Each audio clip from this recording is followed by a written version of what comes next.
what do you see will be some of the biggest challenges that housing professionals will face in the coming years?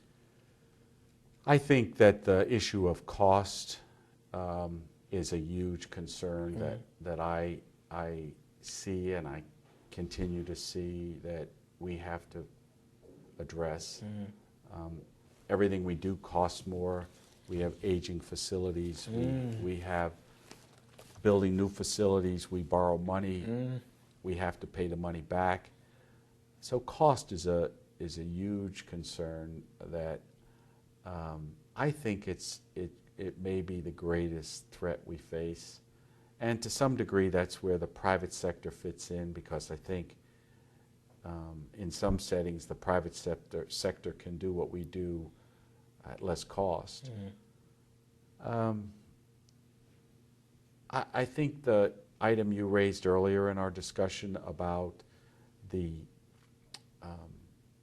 use of technology and the inability of people to relate to each other face to face is a concern that I have. That I watch my 3- and 4-year-old grandchildren hop onto the iPad and use the iPad like they were born using it.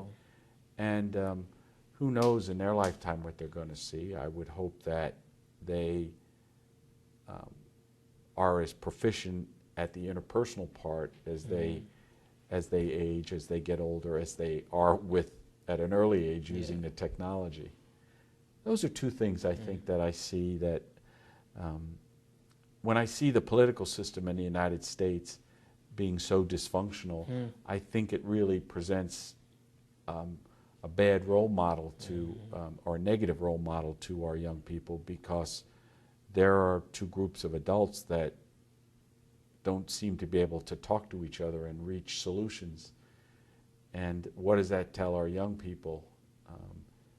And does it drive them back into their technology because it feels good to do that as opposed to have a difficult conversation with someone? I think one of the biggest ones that we're already facing is just the mere price, the price of higher education. I have heard from colleagues here, and this is in the year 2012, price tags as high as $65,000 for tuition, room, and board, and that is just unbelievable. So we've got to get to a point at some point where we're not going to price ourselves out of the market. I think that's one of the bigger challenges. The changing students that are coming to us, big challenges for us too. For those of us that are more on the seasoned level, it's kind of a challenge now. We used to be able to do room assignments and people would write letters to each other and show up and meet each other and be okay. With Facebook and whatever, it's just so much easier now for them to jump to conclusions and not give something a chance and want immediate reaction. So I think those are, the social media is just going to be, we're going to have to learn how to embrace it and make it work.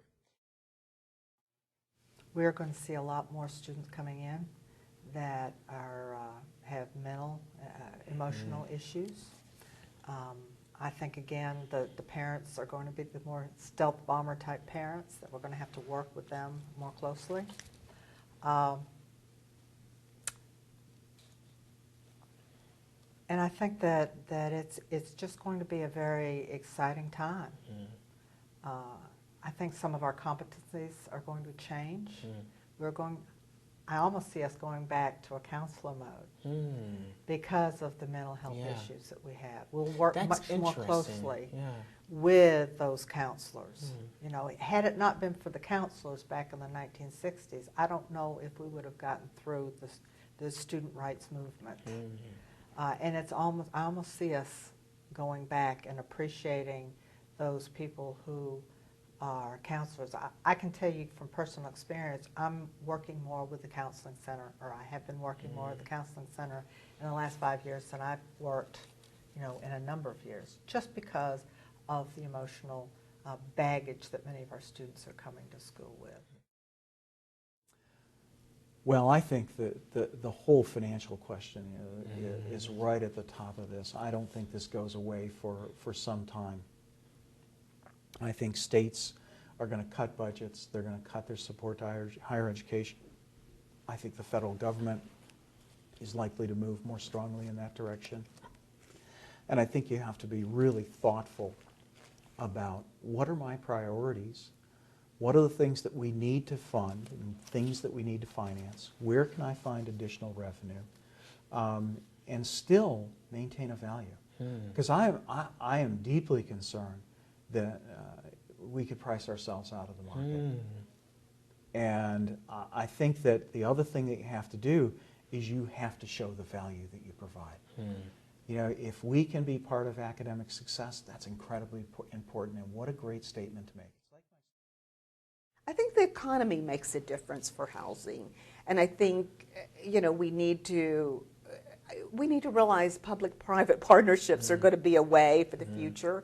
I think it's going to happen more and more, and I know there's still some people that don't embrace that, and I think they need to just open up their eyes and just sort of be aware that that exists and that is a possibility, and don't just close the doors. I think that's going to be a challenge because of the financial aspects of renovating facilities or building new facilities, and sometimes universities don't have the money to do that or can't do the bonds to do that. So just be aware that the business aspect of housing is going to be more and more critical as we go down the road.